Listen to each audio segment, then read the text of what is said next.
মঙ্গল শোভাযাত্রা একটা বছর যখন শুরু হয়, অর্থাৎ আমরা সব কিছুর মঙ্গল চাই, আমরা আমাদের জীবনের মঙ্গল, সমাজের, রাষ্ট্রের সব কিছু। এবং এখানে কিন্তু দেখেন বিভিন্ন ধরনের, অর্থাৎ কিন্তু একটা মানুষ শুধুমাত্র মানুষ হয়ে সুখী হতে পারে না, অর্থাৎ পরিবেশের যে আমরা কিন্তু মঙ্গল শোভাযাত্রা এটা দেখতে পাই যে পরিবেশের যে ভারসাম্য আমরা কিন্তু এটা নষ্ট করে ফেলছি। কিন্তু মঙ্গল শোভাযাত্রা কিন্তু আমাদের এটা বলে যে তুমি তোমার নেচারকে তুমি বেশি করে করো, যত করে বেশি তুমি একে বেশি লালন করতে পারবে তোমার জীবন অত সুন্দর হবে। এখন কিন্তু মানুষ প্রকৃতির দিকে ছুটে যাচ্ছে, সেই জায়গাটা কিন্তু আমরা ঢাকার মধ্যে আরও কমে যাচ্ছে। দেখছি আমাদের গাছ কাটা, এই যে ব্যাপারগুলো কিন্তু রেখেও কিন্তু একটা নগরায়ণ করা সম্ভব।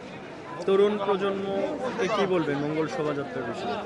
এইটা কিন্তু কমেছে, এটা আমরা বলবো আমাদের সময় থেকে যেটা শুরু করে যে মঙ্গল শোভাযাত্রা, পয়লা বৈশাখের যে একটা ব্যাপার, বাঙালিয়ানা আমাদের যে ব্যাপারটা ছিল, সেইটা কিন্তু আমরা কোথাও একটা হারিয়ে ফেলছি। আমার বাঙালিয়ত্বের সাথে ধর্মের কিন্তু কোনো ক্ল্যাশ নেই। কারণ কি এটার কারণ?